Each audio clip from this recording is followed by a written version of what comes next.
co-founder and CEO of Nvidia, Jensen Huang.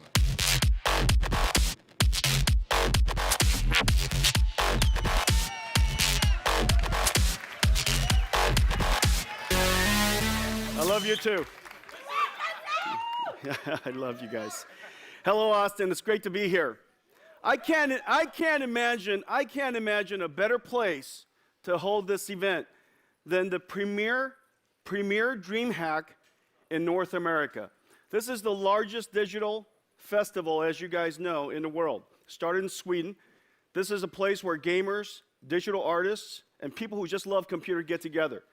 We got an amazing show for you guys today, and so let's get started. We've dedicated almost 25 years of Nvidia to building computing technologies for the world's most demanding computer users. You guys know who they are.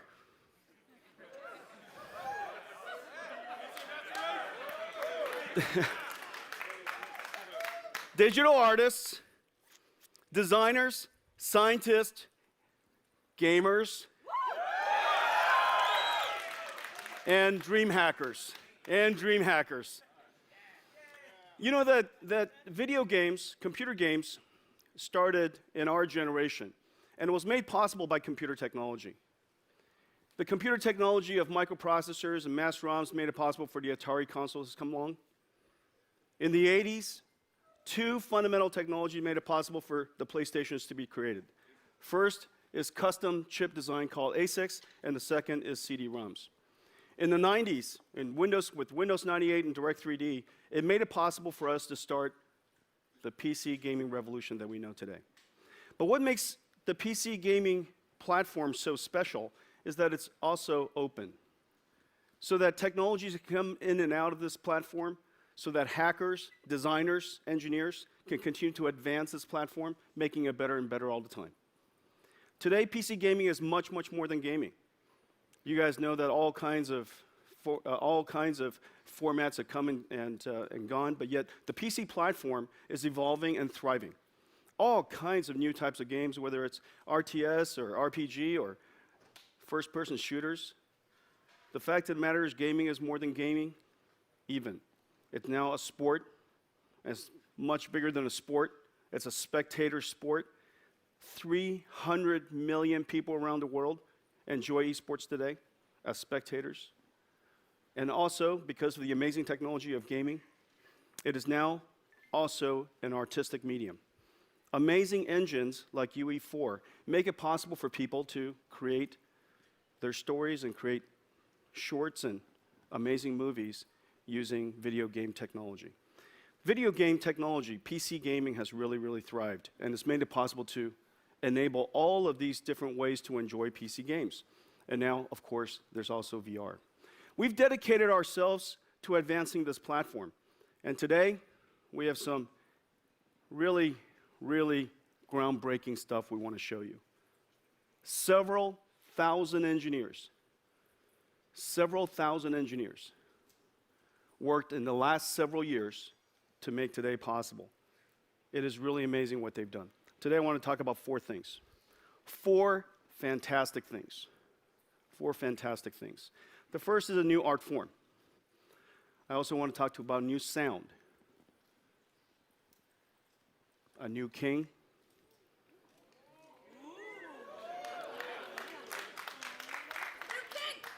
A new king. And something really, really important. Something really, really important for the future of graphics. A brand new technology that you guys have never heard of before. A brand new technology. Really exciting new technology. So let's get started. You know, video game technology, as I mentioned, has evolved immensely. Because of the GPU and because of programmable shading, video games today are an interactive art form. And artists from all over the world are enjoying in-game photography as this new art form. Duncan Harris, Dead End Thrills, Joshua Taylor, Leonardo Sang from Brazil, James Pollock. Each one of them arduously find the perfect moment in a video game, positions their camera just perfectly, waits for the perfect lighting, and captures that amazing moment. And what you get is this amazing, amazing palette. What you get is this amazing art form. The work that they've done is really, really quite amazing. I'm so touched by it. We decided that we would make this technology possible for everybody to be able to do. For many of them, they have access to even custom builds of video games so that they can control the camera motion. For us, it's really impossible. So ladies and gentlemen, today, we're introducing the world's first in-game 3D camera system. We call it Ansel. Ansel has several features. The first feature, of course, and it's completely built into the driver. It's an SDK that's plugged into the games. The first feature is free camera. No longer are you constrained to just the path that you have to follow by the game. You can now have free camera motion. The second, as in all great cameras, you have effects. You can colorize, you could change the tonality, change the mood, even vignettes, all kinds of special effects. You can even dump out the EXR, 16-bit floating point of the frame buffer, so that you can ingest it into Photoshop and do all kinds of amazing special effects. But you know that a great picture has far, far higher resolution than what you see on a monitor. And so we can allow you now to render to 32 times higher resolution than your monitor, than what you see on a monitor. So 4K, 1,000 times higher resolution than 4K. That's essentially 1,000 photographs. Yeah.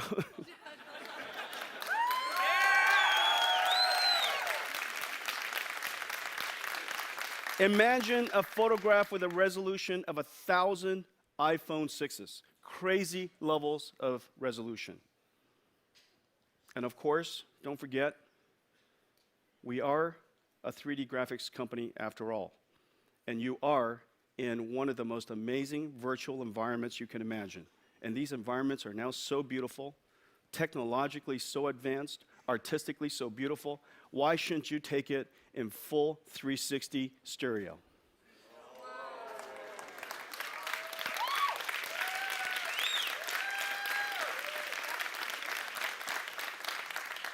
Imagine just with one click, and that click is no longer just print screen.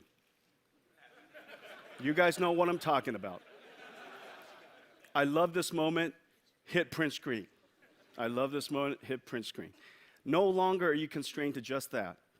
All the freedoms of a digital camera, all of the special effects, the ability to use Photoshop, and do so much more. The world's first in-game 3D camera systems. Let's take a look at that. Holdor, where are you?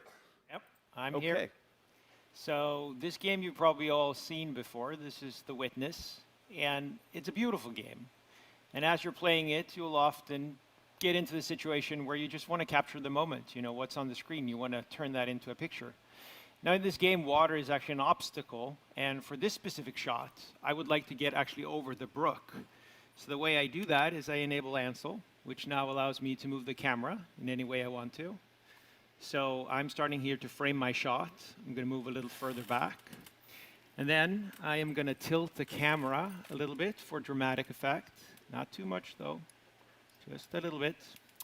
And then I'm going to take the shot. But, you know, in this case, I'm going to crop it. And usually when you crop a picture, you're going to lose pixels. And if I just crop this as screen resolution, the end result would be too low resolution. So I'm going to change the capture type to high resolution. And as Jensen mentioned, the high resolution can go really high, as you can see here, 61,000 pixels.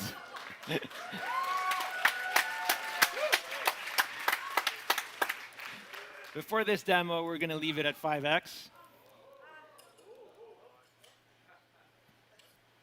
And that's generating all the pictures. And then those are going to be stitched together. Now, there are more features here, like filters. So let's explore those a little bit. As you can see, I've changed the colors quite a bit here. And we can change and add a vignette, for instance. Maybe tone down the brightness a little bit. And create exactly the mood that we're looking for, like this. And now if I fix the roll here again, and we go back to just normal setting, so it doesn't look like a horror movie anymore. Then you can see the changes that we made. Now we switch to the other machine so we can show the picture that we just generated. Yes, that's it. And now we're going to crop it. Yep, that's good. And there you go. There's Unbelievable. my work of art. All right.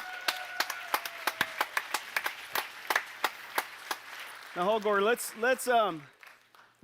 also show them what a 360.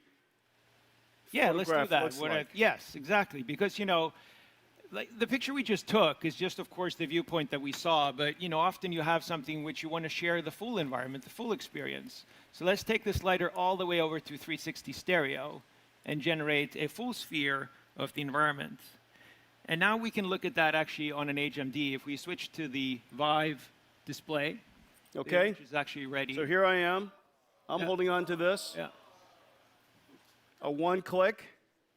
Take a stereo 360 photograph, and now I can enjoy it on my head-mount display.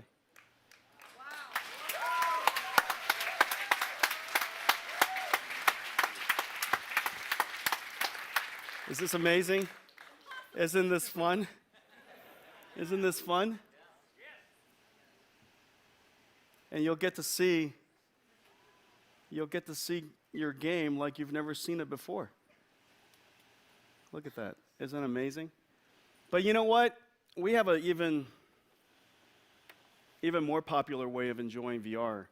You know that people, these are going to sell like hotcakes, but you know that there's a lot of people who won't be able to enjoy them with these head-mount displays for some time. And so we thought, wouldn't it be great if we made it possible for you to enjoy it on your phone? What? And so...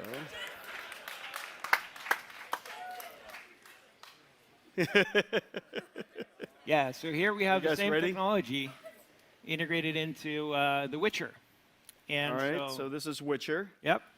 And in the same All you way, need is a Google, excuse me, Holger. Yeah. All you need is a Google Cardboard and any Android phone. You just have to download the Nvidia app. And notice, okay, here you can see it, and that's in the stereo mode. And if you don't have Cardboard, and you would just like to fly around that world, what do you think about that?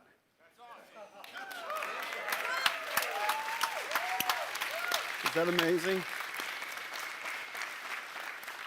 Look at that. Look at that. This is just thousands of hours of fun. We'll just sit there and fly around our virtual game all day long. Share with your friends. Okay? Nvidia Ansel.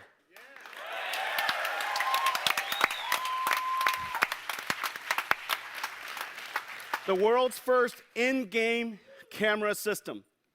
Ansel is coming to games all over the world.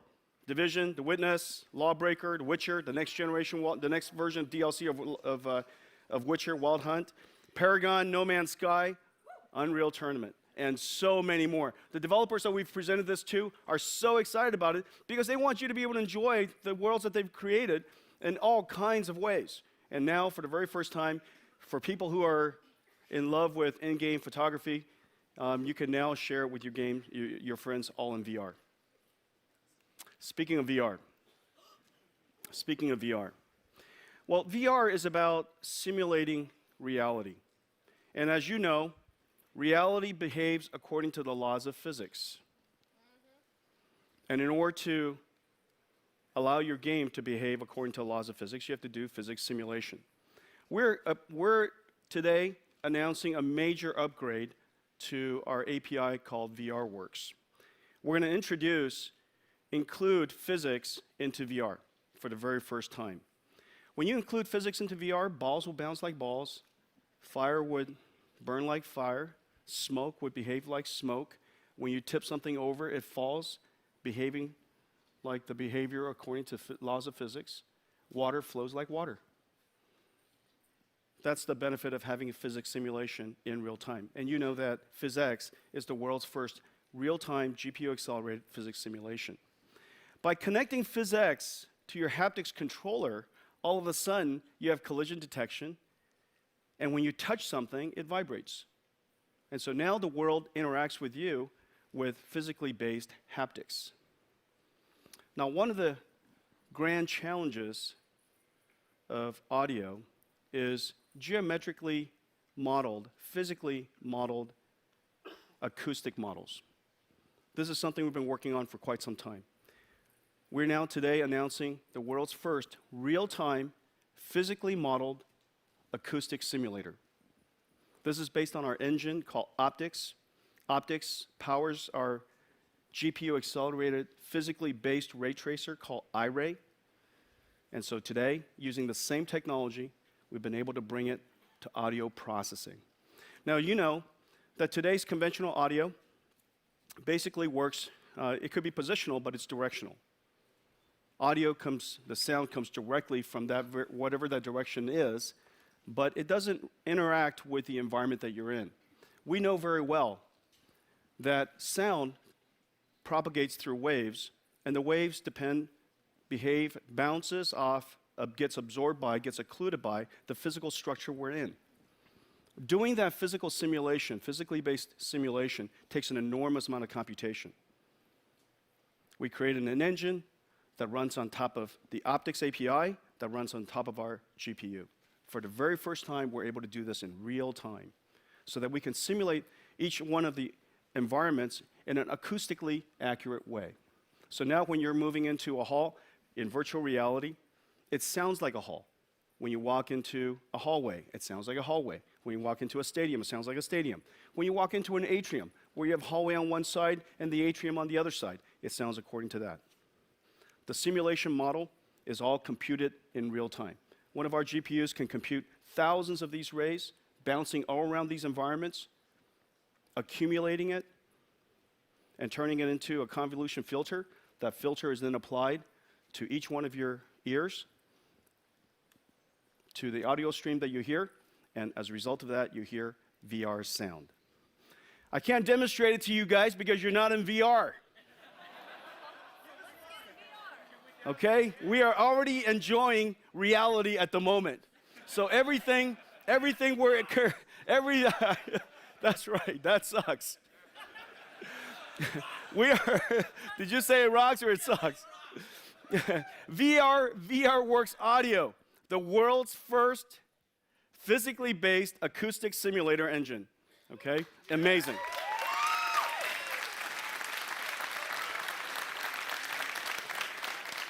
So amazing graphics, physics simulation, physically based haptics, and physically based acoustic simulation.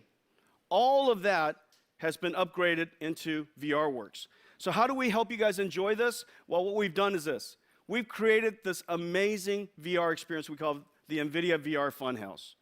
It's incredibly fun.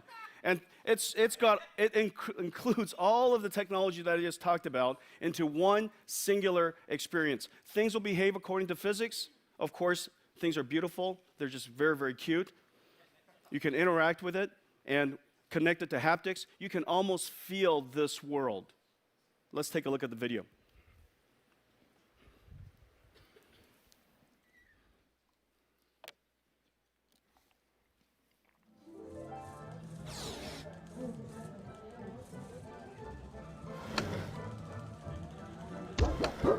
You guys have to try that. You can go touch it.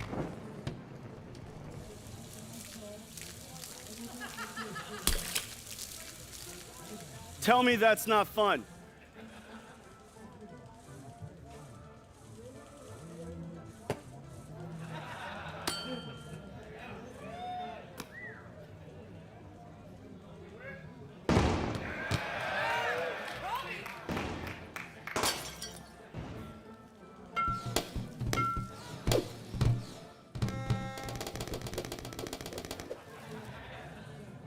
Notice the balloon pops, but the amazing thing is the balloon actually moves when you touch it, and when it touches other balloons, it causes other balloons to move. When you pick up a basketball, that basketball, when it touches other basketballs, instead of moving into the basketball, merging into the other basketballs, they actually touch the other basketballs and everything all moves together. Okay? Everything in this world is physically modeled everything in this world behaves according to the laws of physics. And as a result, you're suspended in this virtual world. So the second announcement today is a major upgrade to the Nvidia VRWorks to include a whole lot of physics simulation technology, and one of the major upgrades is VRWorks Audio, the world's first physically based acoustic engine.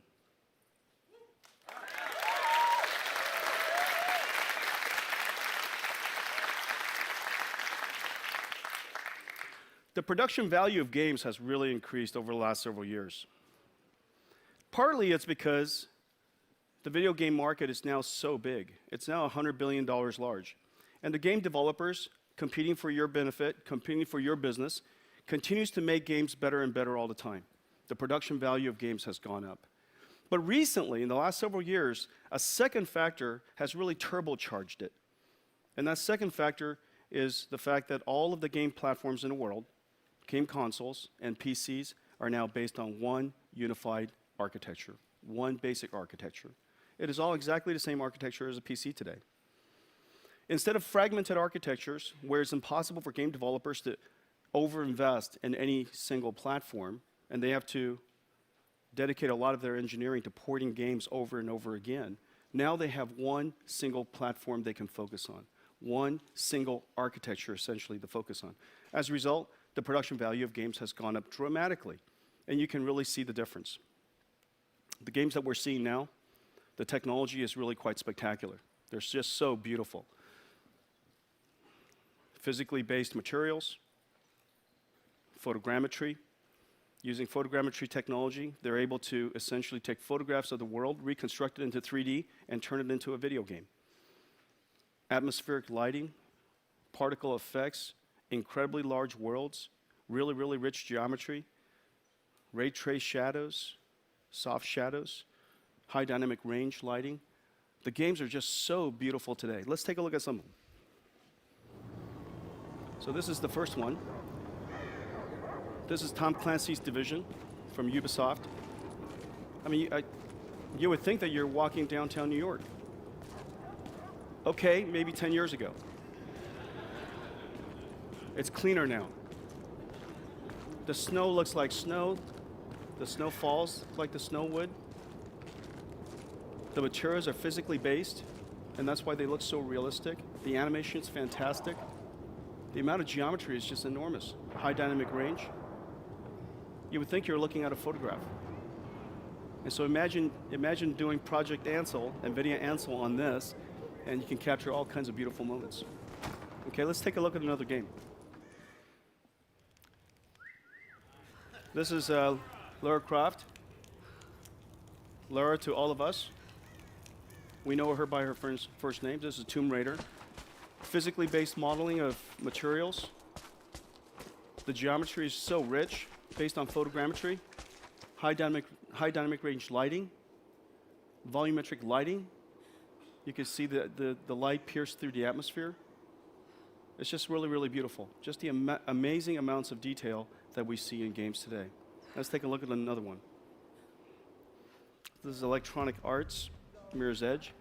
Look at the way the reflection is working off of the floor.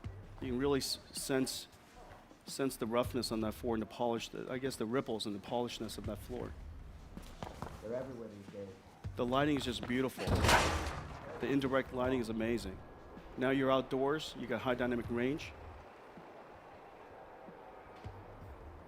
The reflections in this game is particularly amazing. Real-time environmental reflection off of the water. They're everywhere these days. And this is how they do it. Okay? That's terrific. Thank you. So,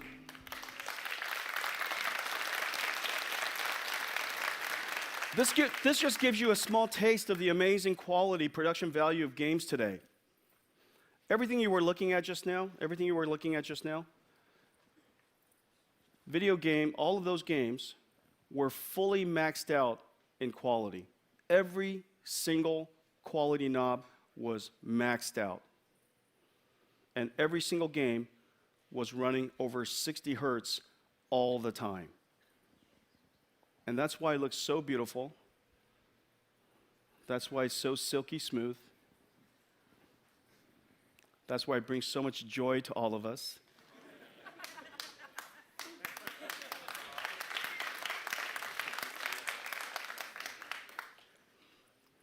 Just makes you smile, doesn't it?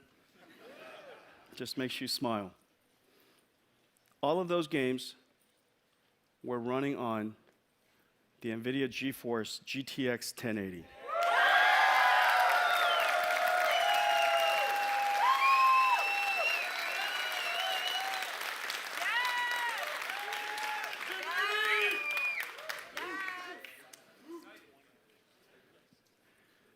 No sweat, nice and easy. Everything's silky smooth. Also buttery smooth. So beautiful. Just makes you happy. It's hard not to be happy. It's hard not to smile when you look at that. Just brings me enormous amount of pride and joy. Look what my kid can do. So effortlessly. Just like that. Well, let me tell you about this chip. This chip is based on a new architecture we've been working on for several years. Several thousand people have been working on this project now for more than 2 years. This is the largest GPU endeavor, the largest chip project endeavor, the largest processor endeavor in the history of humanity. The R&D budget was several billion dollars. Several billion dollars. I am pretty sure you can go to Mars. I'm pretty sure you can go to Mars. Several billion dollars. The Pascal packs just so much punch for several reasons. The engineers have just done an amazing job. First of all, the architecture is the most efficient architecture we've ever created. It's the most advanced architecture we've ever created. And I'm going to show you some amazing new technology that you've never seen before. It's the world's first 16 nanometer FinFET GPU in production. World's first. It is also the world's first to use Micron's new G5X memory. This memory is so fast. It is so fast. Well, what you're looking at, that smear in the middle, basically are the bits flowing in and out of our chip and to the G5X memory. Each one of those signals are only 100 picoseconds wide. 100 picoseconds. That's 100 picoseconds is how long it takes light to travel 1 inch. How long it takes light to travel 1 inch. In that little bit of time, our engineers have to make sure the data is transferred. Pretty much, when you look at this thing on an oscilloscope, it's pretty much just noise. The fact that you could actually extract information out of this is just unbelievable. G5X, the fastest DDR memory, GDDR memory in the world, the first built by Micron. And the fourth part is craftsmanship. Thousands of engineers have come up with thousands of ideas over the last several years. And each one of them optimizes on what we already built in the past. Some of them working on groundbreaking new technologies. Maxwell, as you know, was already the most energy efficient GPU that's ever been made. And energy efficiency in modern computing is exactly the same as performance. If you're energy efficient, you are also high performance. So energy efficiency is of enormous importance. And so we dedicate ourselves to thousands of small ideas. And the reason for that is because, as you know, Moore's law is running out of steam. So you can't just take a design and go to the next node and all of a sudden you have more performance. We have to do this now through enormous amount of dedication, enormous amount of craftsmanship, thousands and thousands of small ideas and hundreds of big ones and a few groundbreaking ones. Well, the craftsmanship of this project of Pascal has been like never before. And then lastly, I want to talk to you about brand new technology. But let me show you a few things first. Craftsmanship. I can't show you the thousands of ideas that we worked on, but I selected a couple. And this is how we designed the system around the Pascal GPU. This is the system around the Pascal GPU. Don't forget, when you pull energy out of your wall, it's 120 volts. It's 1,000 watts maximum. However, we take that AC power, we reduce it down to DC, and it's now 1 volt and nearly 300 amps. And that 1 volt and 300 amps is being delivered at multi-gigahertz. And so the switching power supply design is incredibly hard to do. This is probably one of the most complicated, most artful, most advanced switching power supply that humanity does today. Well, your goal is this. With the billions of transistors that are switching at a few nanoseconds apiece, our goal is to deliver essentially a DC power. That DC power can never change. Independent of whether it's Tomb Raider running, or Excel running, or Division running, a big explosion, Minesweeper. It doesn't matter what you're running, it has to deliver that clean power. And whenever we don't deliver clean power, you lose performance, you lose energy efficiency, you lose everything you fought so hard to do. So the delivery of clean power is incredibly important. The white line is the last best in the world. The white line. And basically, that envelope was Maxwell. GTX 980, the world's best GPU. The world's best GPU. It's the best GPU we've ever built. And that variance is what we were able to achieve with GTX 980. Notice GTX 1080, the variance has reduced dramatically. It's almost essentially a solid line. Out of one volt, which is all we have to work with, 100 millivolt ripple is all we see. The second, we want to deliver that efficiency, that level of power, that level of current across the entire operating range of our GPU. Don't forget, these things are running incredibly fast, and it's asked to burst into a level of performance almost instantaneously, because as soon as you turn around, maybe you were looking at a nice, quiet, gentle brook, and you turn around, and there are 10 monsters coming your way, and you got to fire back immediately. Well, the amount of graphics processing that changed all of a sudden is instantaneous and enormous. Well, we have to deliver clean power and efficiently as long as we can, all throughout that entire experience.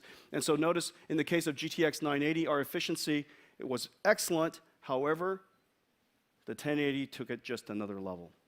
Well, what do you get from all of that? Amazing new architecture, 16 nanometer, the world's first 16 nanometer FinFET GPU, the world's first G5X, incredible engineering workmanship. Well, what you get from that is this. The 1080 is faster than a 980 SLI.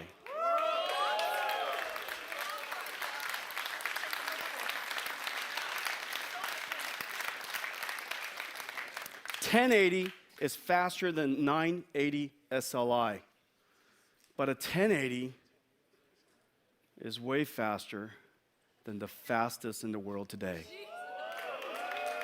The 1080 is even faster than a Titan X. And you got to ask yourself, right? How much faster? How much faster? Unbelievable amounts. It is utterly insane. It is insane. The 1080 is insane. It's insane. It's almost irresponsible amounts of performance. When all of it came together, let's face it, we designed it to do that. We wanted it to do that. We invested billions of dollars so that it could do that. But you still know when the kid graduates and it does something amazing, it still brings you an enormous amount of joy. Just so happy. I'm just so happy. Look at that. GTX 1080. It's faster than the Titan X. Not by a little bit, but a whole lot. And with so much less power. Well, basically what this says, not only is 1080 the new king, the Pascal family is going to be pretty amazing. So the question is, what are you going to do with all this? Well, the first thing you're going to do with all this is you're going to enjoy every single game on the planet in its full, maximum, tricked out configuration. And you're going to enjoy it nice and silky smooth. And you're going to smile all the time. You're going to have a dumb grin on your face like mine all the time. Where's your dumb grin? All the time. All the time. But what else can you do? What else can you do? Well, we have a special treat. I love this man. We've been working together now in our industry for a quarter of a century. Few have made a greater contribution to the advancement of the technology and the art of video games than this man. Ladies and gentlemen, please welcome Tim Sweeney.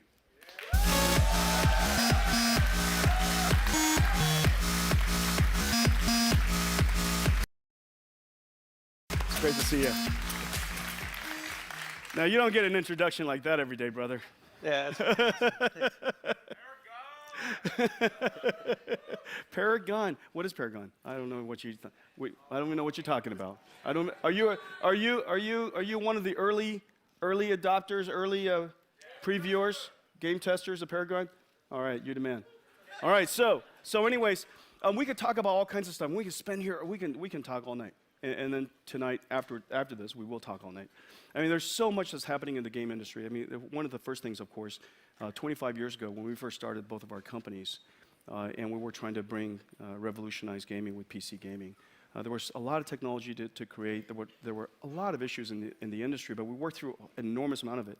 So the one thing that you and I really share, and is our belief that the PC gaming platform is an open platform, is one of the reasons why innovation happens.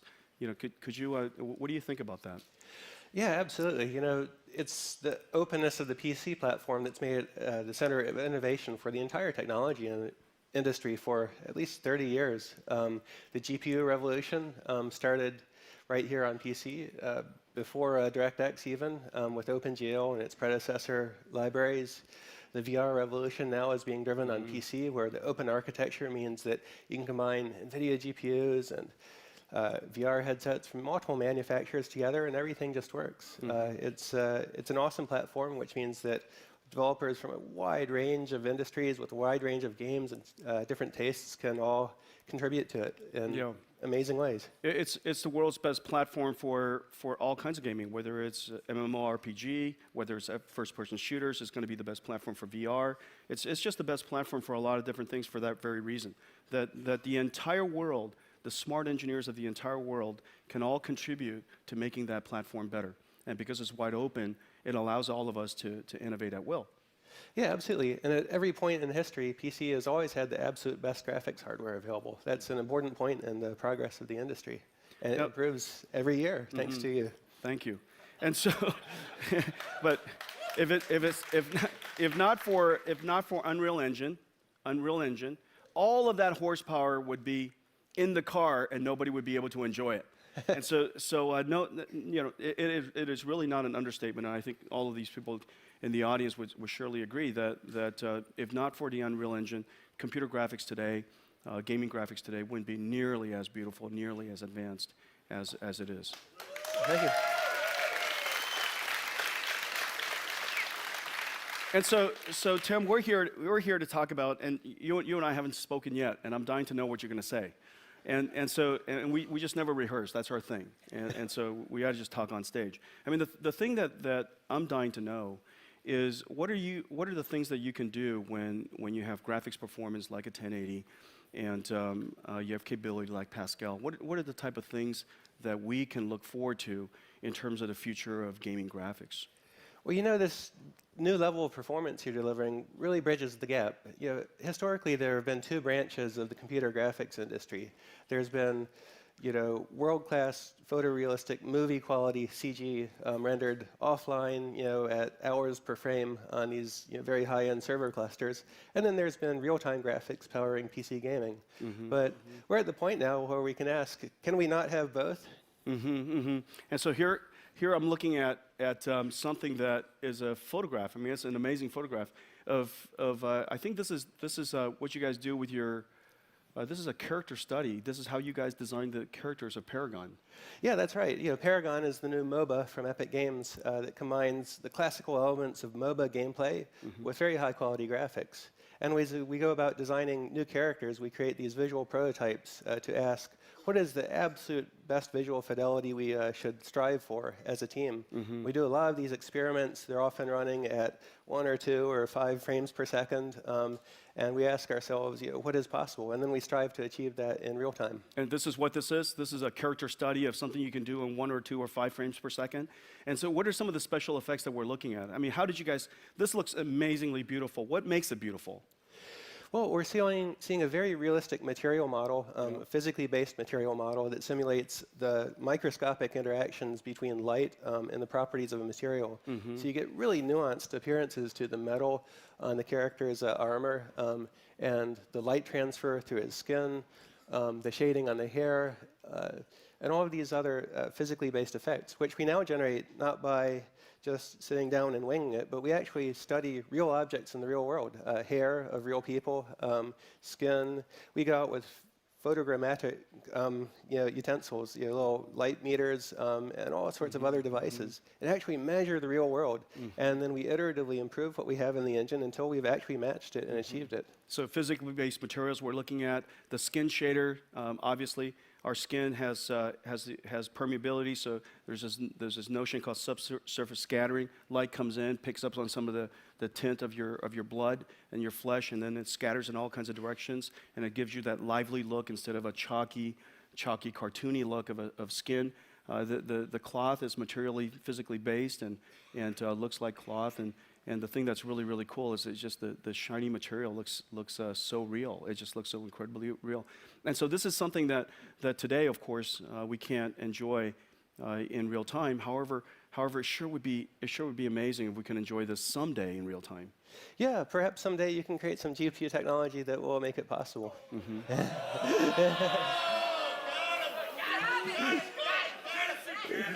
Guys, that's a challenge. I think that's a challenge. That's a challenge.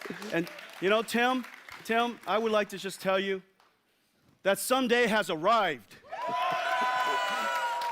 Can we take a look at this, please?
Guys,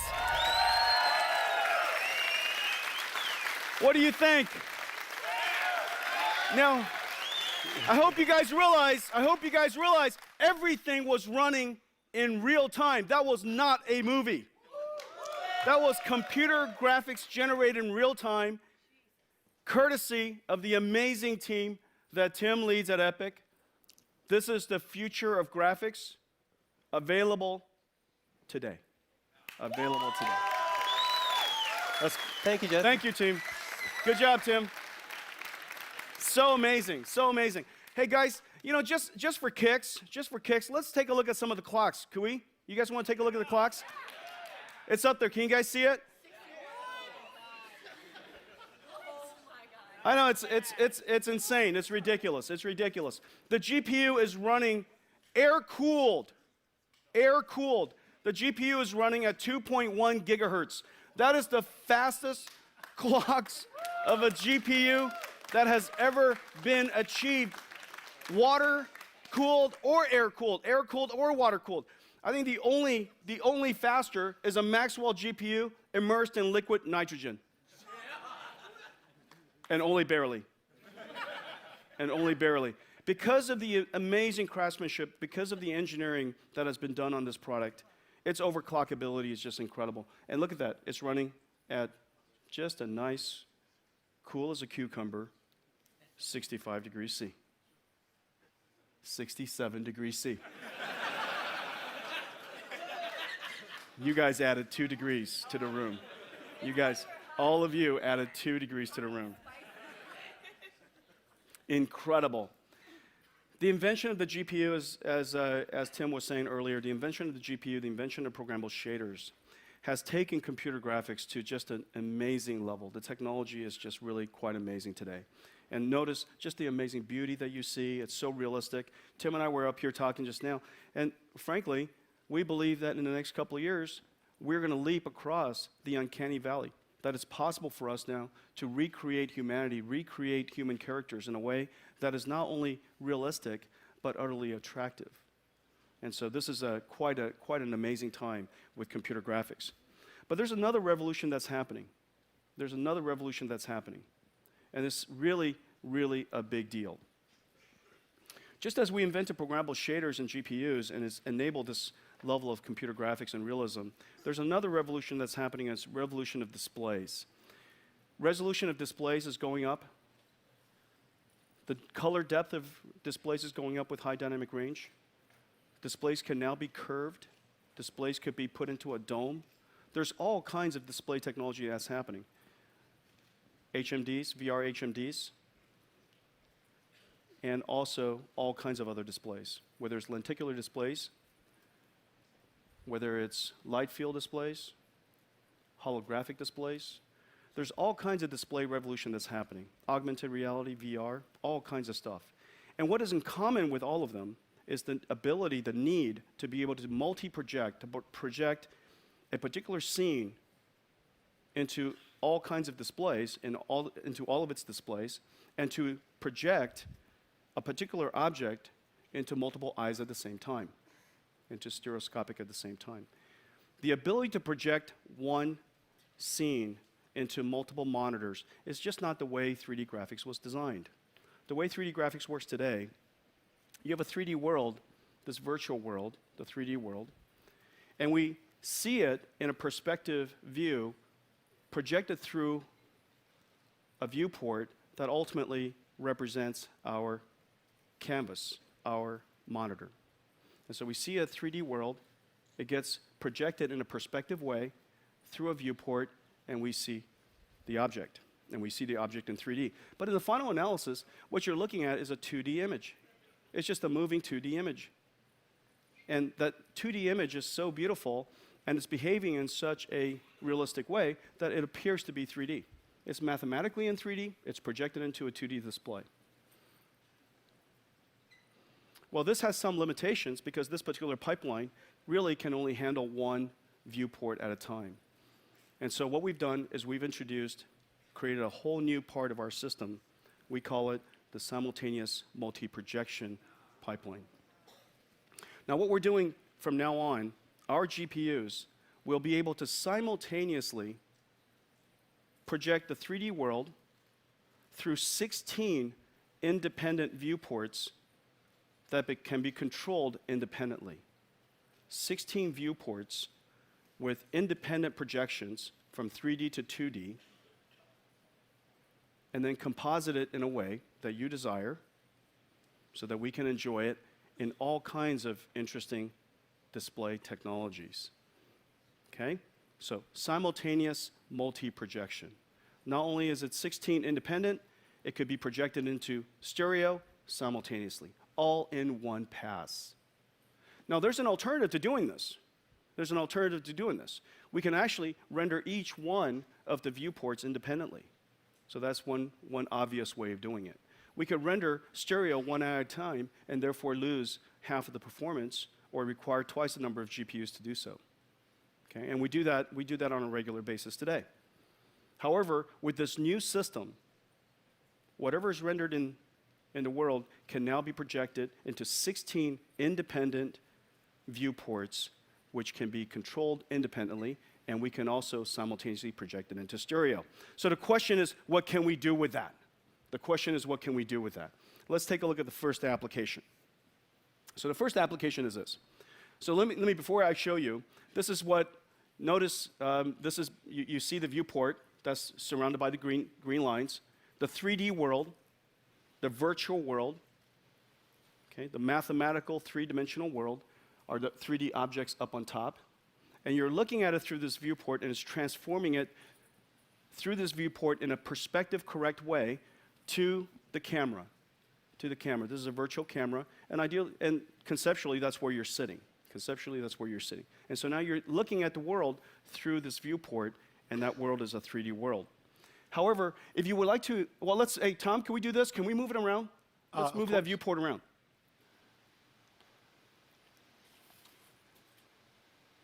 Okay, so that's how it works. You're looking at a viewport. This is the 3D Graphics 101. Okay, 3D Graphics 101. And basically every single GPU today, every single graphics pipeline today has one of those viewports. And because it makes perfect sense, because that viewport is basically our screen. Okay? Now, one of the things we like to do is we like to have a much larger field of view. We want to see a lot more. Okay? And so we buy a couple more monitors, and we have multi-monitors, and we now connect it into this view. Now, you sit at this multi-monitor. Now, the monitors, people who like to do this also enjoy large monitors. And so now you have a 32-inch monitor, 3 of them, and pretty soon, when you want to look left, you got to look over there. You got to look right, you got to look over there, and you can't see both sides of it. And the monitor spans basically your entire bedroom. And it's kind of not the point. What you really want to do is you want to have essentially a virtual surround system. You want to be able to have the graphics, the world wrap around you. And so let's do that, Tom. Let's wrap the displays around you. Now, notice now the displays are now wrapped around you. However, don't forget, the original perspective correct projection was done with the monitors that were flat. And now that you've warped the monitors around you, that monitor, the image that's projected on it is now wrong. And that's why when you guys enjoy World of Warcraft in that amazing 4K display, and you see your entire kingdom right in front of you, right? When you wrap that display around you, it looks warped. When you're driving a virtual driving simulator or you're racing and you have surround displays, all of the cars that go by are kind of distorted somehow, and it just looks terrible. Okay, the only thing that you're getting out of it is you're getting that, if you will, blur in your peripheral vision, and you get the sensation that you're in that world. However, everything is actually wrong in the 2 other displays. And so there's an answer for that using multi-projection technology, because we can project into each one of those viewports independently with independent projections. We can make it look right. Okay?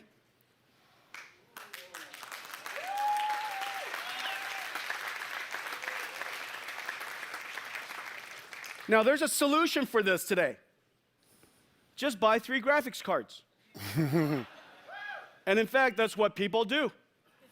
You can buy 3 graphics cards, and if you can get the game to project it into each one of those displays correctly, you will have surround view.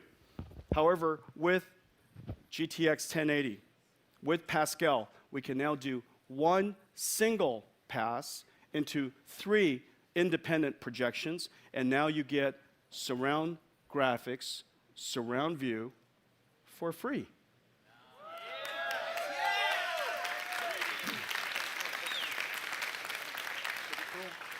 And I can't imagine a better price than free. Unbelievable, okay? So, one benefit of multi-projection. Independent viewport projections, all done simultaneously, no performance degradation. Well, let's see this in action. Okay, well, Jensen, the best way to really take a look at this is to take a look at it in an application. So what you're looking at here is a monitor that we've got in the back here, and it's exactly the traditional way you'd see the game on a single monitor. But Sean, if you can rotate to the right, slowly pan to the right. What you're seeing here, go ahead and stop right there. A little bit further to the right, sorry. This is the way games look today. And Jensen, what you can see is on the floor, there's that very clear... So can I show you guys? Just stop for a second, Sean. So Tom, stop for a second, okay? Sure. Can I just show you? You see this right here? That right there? That looks wiki-wonky. That's a technical term for that's wrong. That's a technical term for that's wrong. That is clearly wiki-wonky. Okay, now the way to solve that, of course, this was originally projected into 3 panels that were all planar. And so the original projection is actually correct. And if you sat in the middle of that projection and you look out to that far corner, it actually looks correct, and it actually is correct. However, when you now bent the monitors inward so you can actually see it, the projection is no longer correct. And so, Tom, could you do this? Can you correct it? Absolutely. So, Sean, give me some correction. Dang, look at that. Look at that. Okay, so what you're now seeing is essentially out the window. It's almost like you're looking out a window. And this particular window is a display next to you. And let's go to, Tom, can you swipe me to the other side? Yeah, absolutely. Sean, rotate the camera slowly to the left, and let's take a look at the gigantic virtual window into this world. It actually dramatically increases your field of view, and it's like you're in this plaza somewhere in Italy, right? It's really just fantastic. And notice the tables aren't warped, the chairs aren't warped. Well, let's go back to the way it was. Okay, turn it off, Sean. So that's oh, no. It's painful. It's painful. Oh, no. Please give me simultaneous multi-projection. Yeah. Okay. All right, thank you, Tom. Thank you, Sean. You got it. So let's go back to... I'm sorry, go ahead, Sean. Justin, sorry. You want to do this? I'm ready. Okay, no, it's Ready. just... It's hot. It's in hot, though. Yeah. I don't know. How do you feel? Tom, we talked earlier, remember? It's pretty exciting, though. I get a little goosebumpy when I look at it.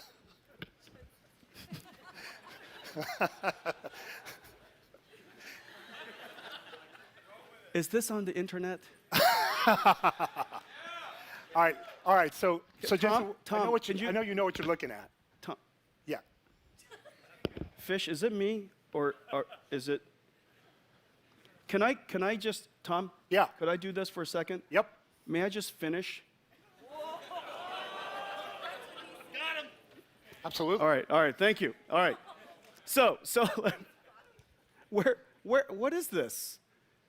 What do we have? Can we go back to the original slide, please, Tom? Please. The original slide. The way. Go back to the slide. The slide.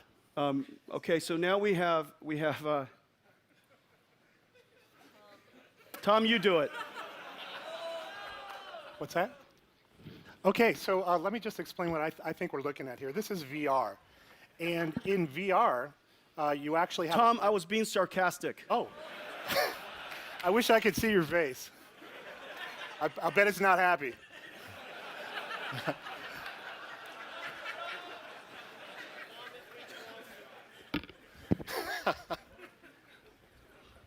Guys, Okay, I'll be right back. Hey, Tom. Hey, Tom. Yeah. Yep.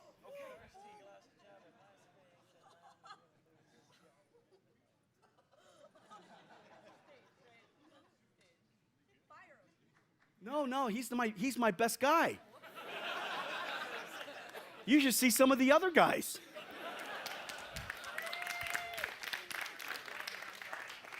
Okay, so can I? So we saw multi-projection into 3 displays, and the fact that we could display into those, project into the three displays, 3 viewports, and be able to independently control them allows us to fix the warp, the distortion that otherwise would have existed. There are other ways that we could use simultaneous multi-projection. So for example, if we're in VR, okay, if you can just go to the VR but don't do anything, please. Tom, if we can go to the VR configuration, but please don't do anything. No, not, well, how's this? Without the lens, there you go.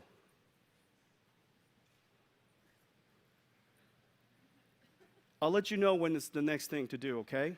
Absolutely. All right, thank you. All right, and so I'll pay you double.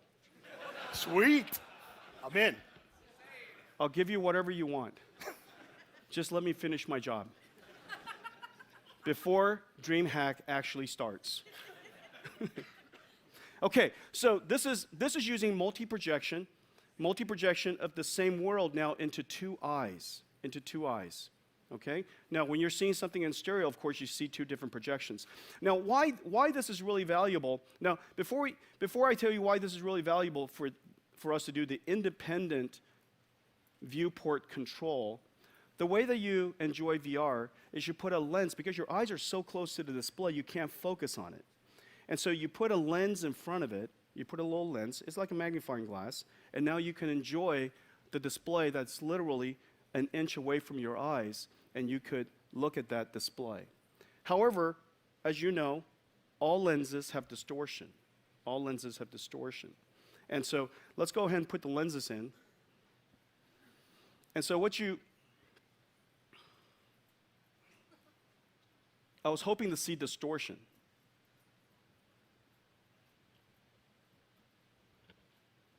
Tom and I didn't rehearse this, which I think is apparent.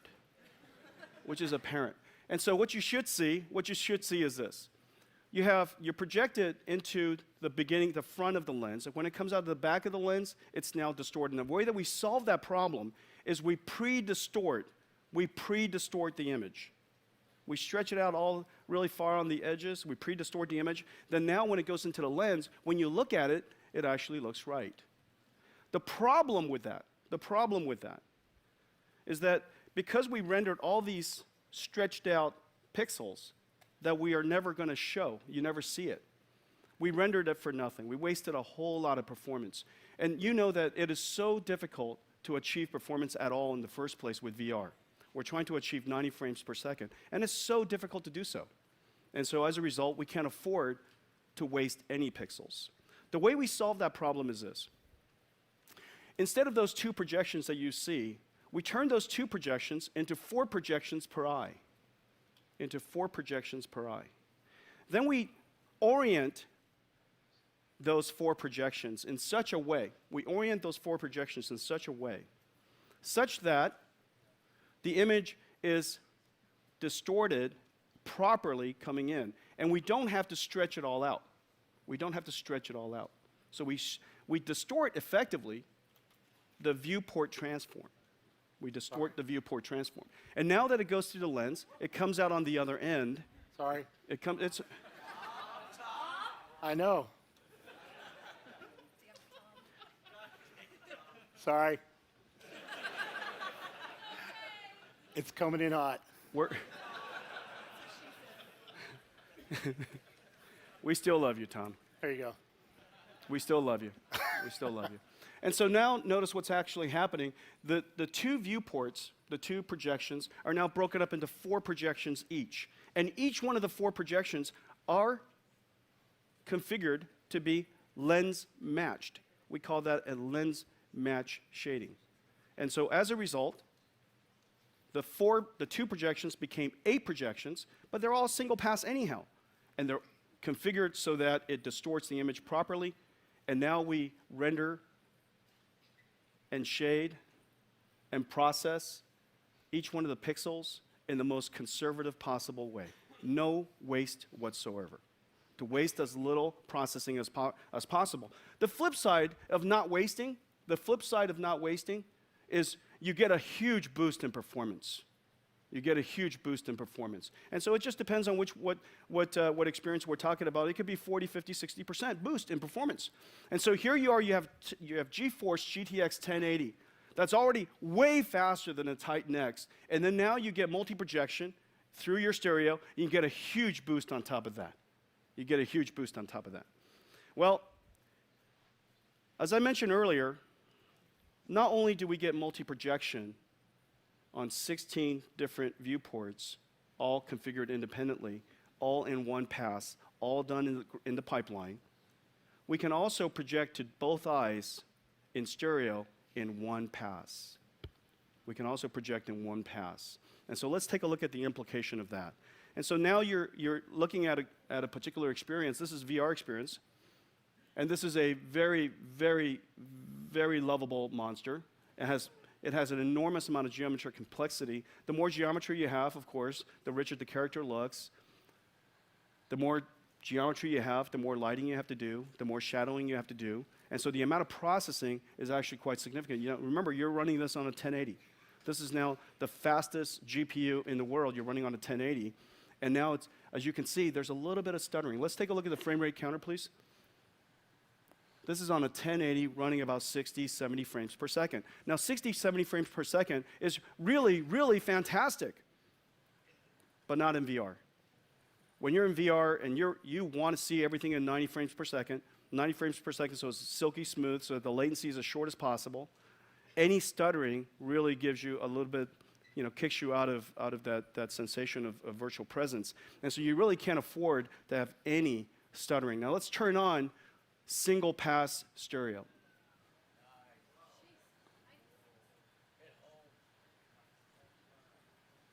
Let's just enjoy this monster.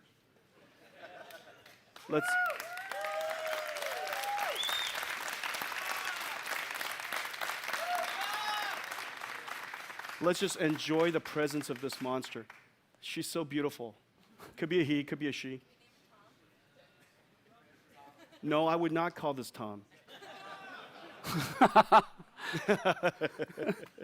Hey, Tom, I'm not doing this. This is the audience. It's the audience.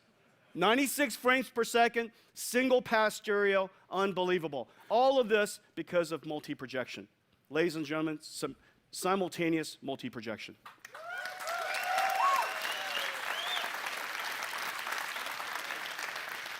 All kinds of interesting displays coming out. The revolution of programmable shading brought computer graphics to where it is today. But the next generation of computer graphics is really being immersed in the environment. It's really about being able to take computer graphics and put it into the physical world. So we're going to see amazing holographic displays. All of those display technology requires a brand new way to project 3D into our eyes. Multi-projection, simultaneous multi-projection. Pascal, brand new technology, a brand new type of graphics pipeline for computer graphics. I'm super excited about it. Now, when you compare that, when you put all that stuff together, 1080, Pascal, the amazing craftsmanship, and simultaneous multi-projection, GTX 1080 is twice the perf and 3 times the energy efficiency versus a Titan X.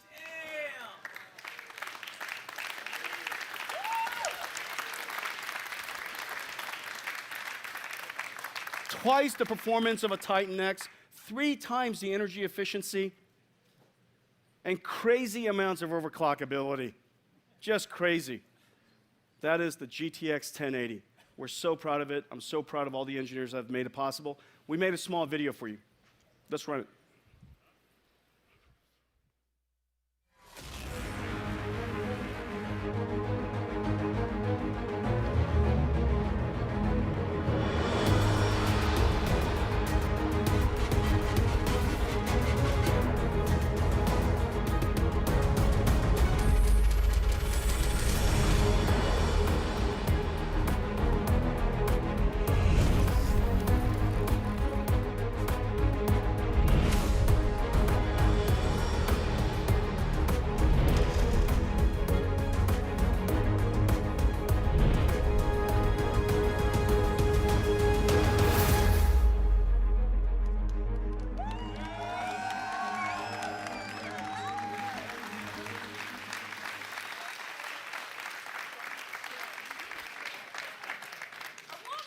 Ladies and gentlemen,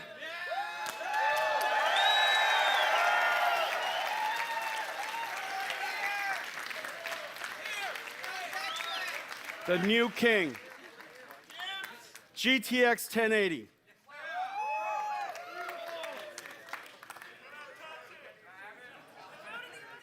Unbelievable.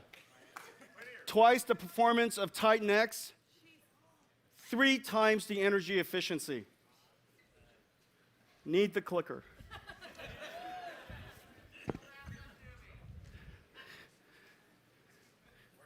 Everything's going so smoothly tonight, everybody. Unbelievable. Twice the performance of a Titan X, our $1,000 flagship product today. 1080 is twice the performance and 3 times the energy efficiency. Ladies and gentlemen, the GTX 1080.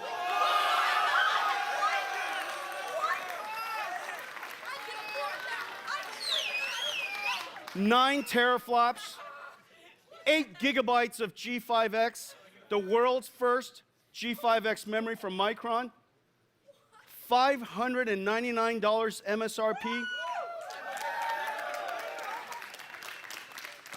The Nvidia designed Founders Edition, $699, gives you crazy overclockability, amazingly beautiful design. I hope you love it.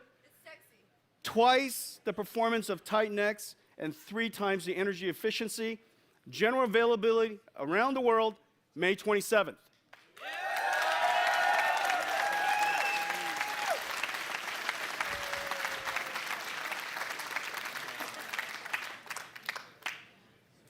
But I have more. GTX 1070. 6.5 teraflops, 8 gigabytes of G5 memory, faster than a Titan X, $379 MSRP. And for the Nvidia designed Founders Edition, $449, available all over the world, June 10th.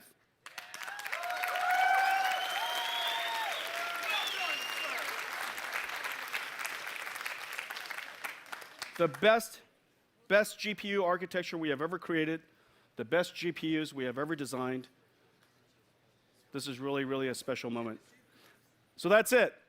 We talked about 4 things today.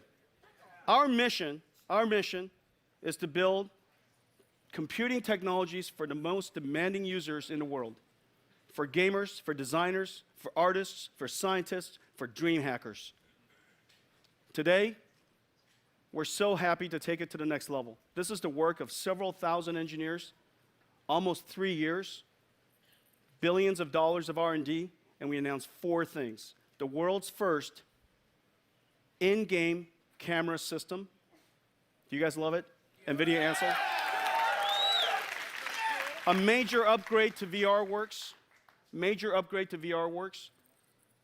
including physics, including physics-based haptics, and very importantly, the world's first real-time, physically modeled acoustic simulation engine, VRWorks Audio. The second announcement, VRWorks major update. And so that we can all celebrate and enjoy it, we've created a VR experience. It's going to be available on Steam, and we're going to, as soon as we release it, we're also going to open source it so that we can all make it amazing.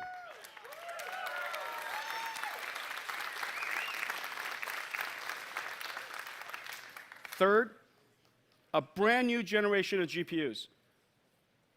A new generation of architecture, Pascal, the best that we have ever made, the best GPUs we've ever designed. Today we're announcing the 1080 and the GTX 1070. And lastly, a brand new revolutionary graphics technology called simultaneous multi-projection.